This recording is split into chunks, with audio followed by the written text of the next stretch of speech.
El ser aliadas. Es especial, ¿no? Sí, siempre. Inolvidable, diría yo. Hola, gracias por todas tus palabras en este momento. Hoy queremos compartirles un poquito de esta conversación.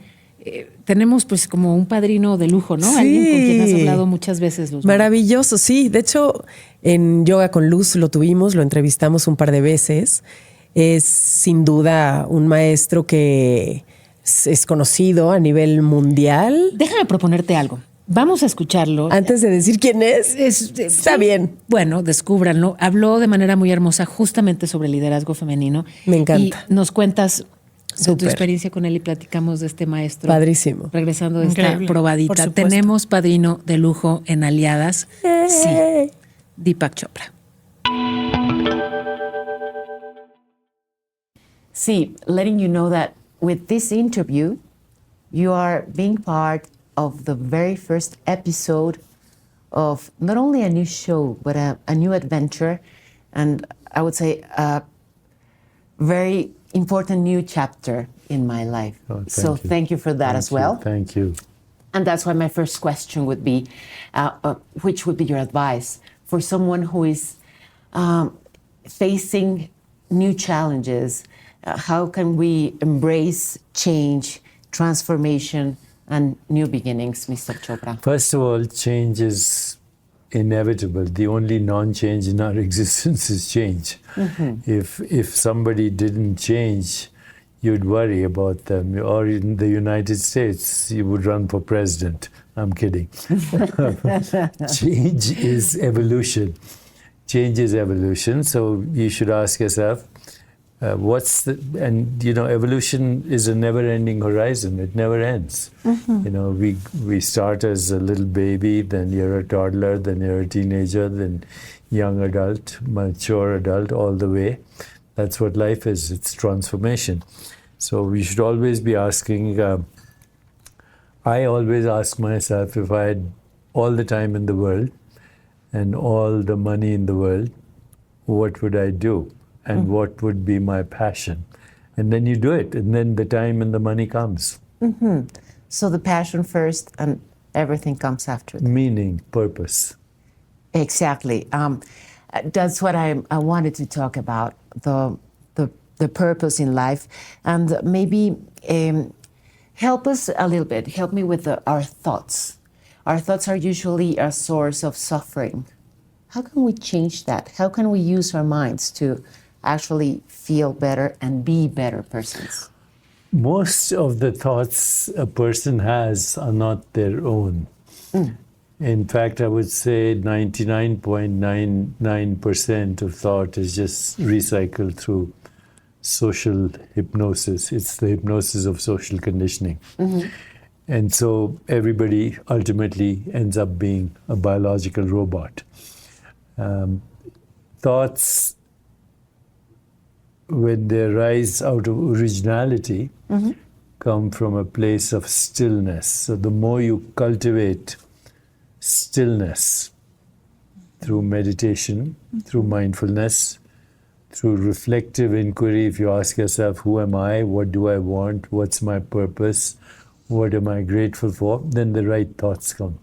Otherwise, it's just what media is telling you, your parents are telling you, society is telling you. Mm-hmm. There's no freedom in those kinds of thoughts. Mm-hmm. And being biological robots, sometimes we don't care. There's people who are suffering, and the source is not their minds. They have a very hard context to deal with. They're, maybe suffering war, or they're immigrants, or they have illnesses. How can they use their mind and stillness to heal that or fix that? You know, when we say people are suffering because of war, because of immigration, because of whatever we put out there, mm-hmm. it's actually an extension of collective consciousness. Collective consciousness creates wars, mm-hmm. right? Who creates wars? We create war. It doesn't happen by itself. Mm-hmm. Who creates financial crises? We do. So the fact is, if somebody is in extreme suffering right now, which is happening in Ukraine, which is happening in Gaza, which is happening in Afghanistan, which is happening everywhere, it is because society is living at a level of survival. And survival happens when there is extreme social injustice, where there's lack of originality, where people are not in touch with ourselves, and this has been recycling for thousands of years. So, we think this is a crisis. You look at history. Humanity has never been at peace. There's something drastically wrong with the human species when you have this medieval tribal mind, and now you have modern capacities for warfare. You have biological warfare, you have cyber hacking, you have mechanized death and medieval minds. So unless we have a critical mass of people who are waking up to their soul, to their spirit, we cannot have a more peaceful, just, sustainable, and healthier world. So for my entire life, the goal has been, how can we ourselves take responsibility? Stop blaming leaders, stop blaming war, stop blaming countries, stop blaming tribes, stop blaming religion. We have to be the change. Now, people have said that in the past. Mandela has said that, Martin Luther King said that, Mahatma Gandhi said that, Abraham Lincoln said that, Jesus Christ said that, Buddha said that. But they were in small pockets. Today we have social media, we have educational facilities, we have music, we have entertainment. When you have shared vision, maximum diversity, bring in all the storytellers, education, technology, science, philosophy, create an emotional and spiritual bond, and leverage everybody's strengths, you can create a more peaceful, just, sustainable, healthier, and joyful world. That has to be the movement of the world right now, and it cannot depend on leaders who are interested in their own power, influence peddling, cronyism, and corruption. We have to become leaders in our homes, in our families, in our communities. They say 3 things are necessary. Seva, which means service. Sangha, which means community, both online and offline communities, and sadhana, which means spiritual practice. That's all you need. Service, community, and spiritual practice. And we can now actually, with the way technology is working, even harness artificial intelligence to create these global communities. That's my life's work right now. Let me please talk about women, because women empowerment, that's what I work for every day. How can these knowledge, how can this wisdom and these tools that you share help women's empowering? Well, it's time that now women should be the future leaders, because the predatory masculine energy was very useful when we were hunter-gatherers. You had to go kill food, bring home, etc. But that kind of energy will lead to our extinction right now. So we need to invoke the divine feminine, as they call, divine power, divine healing, beauty, intuition, nurturing, tenderness, taking care of nature. These are all feminine attributes, and we have to harness them, not only for women, but for men. Men have to harness the feminine in their own lives too.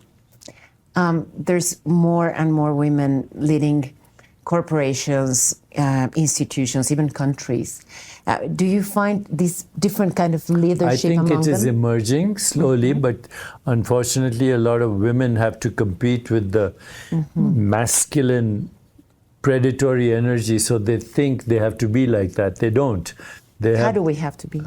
As you mentioned before, we have to be as you mentioned before. The true feminine energy, they're in the archetypes. You look at the Greek archetypes, Hera, power, Aphrodite, love and sexuality and beauty, Artemis, connection with nature, Hestia, the homemaker, Persephone, the healer. These are all part of our spiritual inheritance, and we need to invoke our spiritual inheritance. It's global. Is that part of the answer for us to have a different reality, not one with wars and all those things I mentioned before. I think the key issues right now are peace, climate change and sustainability, social and economic justice, and prosperity and health, and most importantly, joy. You don't see any joy in the world.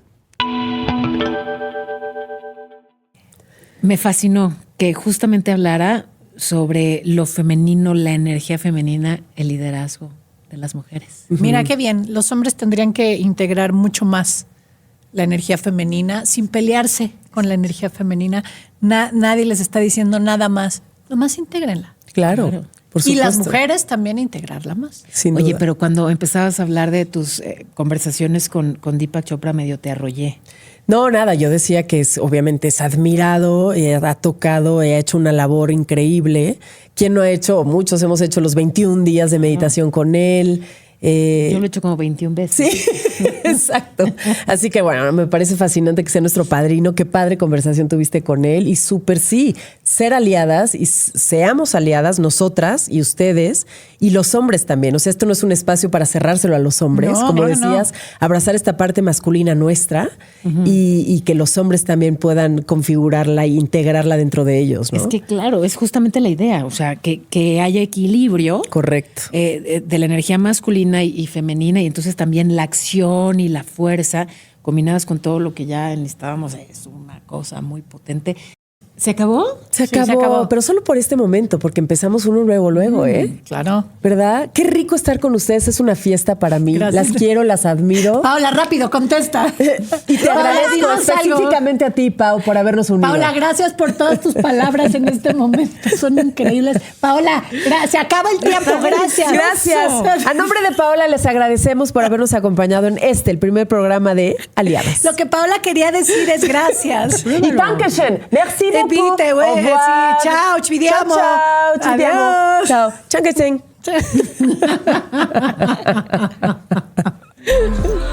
Somos Aliadas. Ya está disponible en todas las plataformas.